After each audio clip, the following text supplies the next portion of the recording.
Local सिर्फ जरूरत नहीं बल्कि हम सबकी जिम्मेदारी है। आज से हर भारतवासी को अपने लोकल के लिए वोकल बनना है।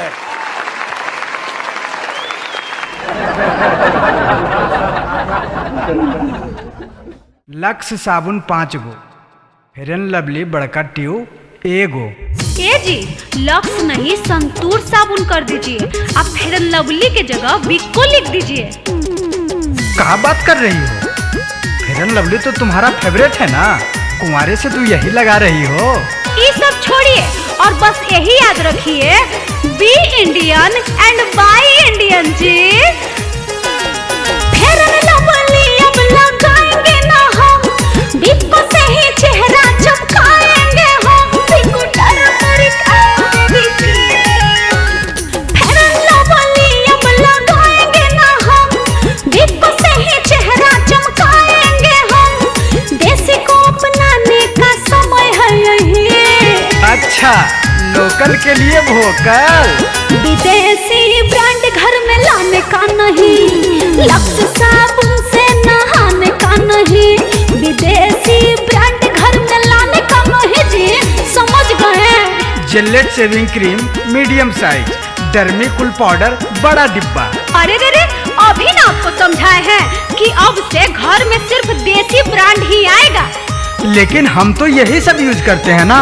तो आदत चेंज कर लीजिए। कोलगेट यूज नहीं करेंगे, डाबर मंजन से दांत धोएंगे। दांतों की करे हिफाजत मोती सा चमकाए, और डाबर लाल दंत मंजन से मुखड़ा खिल खिल जाए। क्लिनिक प्लस शैम्पू नहीं लाएंगे, चिक शैम्पू से ही नहाएंगे। दिल से देसी को अपनाना है हमें, गर्व से फिर सबको बताना है हमें। लोकल के लिए वोकल बन जाना है हमें।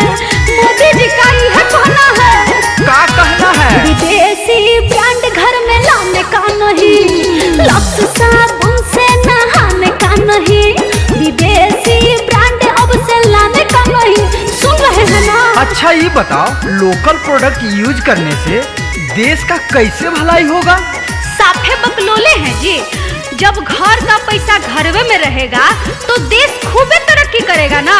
और तब अपना इंडिया अमेरिका और चाइना को भी पीछे छोड़ देगा। रिन से कपड़ा नहीं धोएंगे, घड़ी और निरमा अब मंगाएंगे। पहले इस्तेमाल करें फिर विश्वास करें। लाइफ बॉय डिटॉल की जगह पतंजलि हैंड वॉश कीनेंगे। मेड इन इंडिया को फैलाना है हमें, लोकल को ग्लोबल बनाना है हमें। भारत को फिर से चमकाना है हमें। 21वीं सदी आत्मनिर्भर भारत का होगा। विदेशी ब्रांड घर में लाने का नहीं, लक्स साबुन से नहाने का नहीं। विदेशी ब्रांड घर में लाने का नहीं कह देते हैं।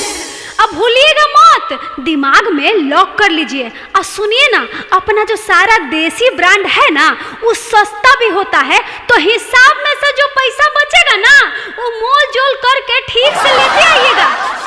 आप लोग कहे लगता चिल्ला रहे हैं, कोनो कॉमेडी चल रहा है का? आप सभी कान खोल के सुन लीजिए। अगर आप सच्चे भारतीय हैं तो अब से देसी ब्रांड ही लाइएगा, ठीक है? अच्छा, लोकल के लिए वोकल।